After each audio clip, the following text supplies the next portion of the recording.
Sugar daddy পেয়ে গেছি, ঠিক আছে। হেই হেই হেই এভরিওয়ান, আসসালামু আলাইকুম। আজকে একটা কথা বলবো। তোমরা যারা ভাবো যে আমি টানা 6 মাস হলো জিম করতেছি, 6 মাসের বেশি হচ্ছে, তো যারা ভাবো যে আমি জিম করি বলে এখন আমি সুগার ড্যাডি পেয়ে গেছি বা ইত্যাদি এটা সেটা, তো যারা এগুলো ভাবো আর কি আমার এই জিম করা দেখে, তো তাদের উদ্দেশ্যে শুধু একটা কথাই বলবো যে জিম করলেই কেউ সুগার ড্যাডি পেয়ে যায় না।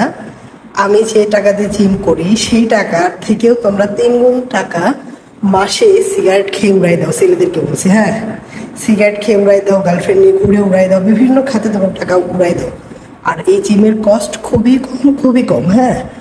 আর মেয়েদেরকে বলবো যে যারা ভাবো যে ইস, মেয়েরা জিম করে হ্যান করে ত্যান করে, ঘরে বসে বসে যারা চিন্তা করো তাদেরকে বলবো তোমরা যে বিকেলবেলা বাদাম খাও যে টাকা দিয়ে মাসে, তার থেকেও খুবই কম টাকায় হচ্ছে আমি জিম করি, হ্যাঁ। সর্বমোট কথা হচ্ছে ফিট থাকতে হবে ইয়ার। ফিট থাকাটা জরুরি, কারণ আমি তো কাজ করি, আমি তো ঘরে শুয়ে বসে খাই না, হ্যাঁ। আমাকে কাজ করতে হয়, আমাকে বাইরে বের হইতে হয়, তো আমাকে শরীরের সাথে যুদ্ধ করে চলতে হয়।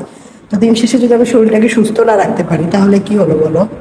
তো আমি এখন বলবো যে বাইরে ব্যায়াম করলেই হয়, একটু হাঁটলেই হয়, হ্যাঁ।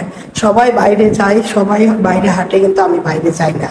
আমার বাইরে বের হতে ভালো লাগে না, কারণ সকালবেলা বেশিরভাগ মানুষ, বয়স্ক মানুষগুলো রাস্তায় হাঁটে বের হয়, ইয়াং মানুষও আছে, যে আমার আসলে পাবলিক এত হাঁটাহাঁটি পছন্দ হয় না। এই জন্য সেফ নিরাপদ মেয়েদের জন্য যেটা সবচাইতে ভালো, লেডিস জিম, আমি এখানে এসে জিম করি। এবং আমি এই জিমের টাকাটা খুব কষ্ট করে বের করি, হ্যাঁ। তোমরা ভাইবো না যে আমি সুগার ড্যাডি পেয়ে গেছি, ঠিক আছে, এরকম কিছুই না, সে টেনশন নিও না।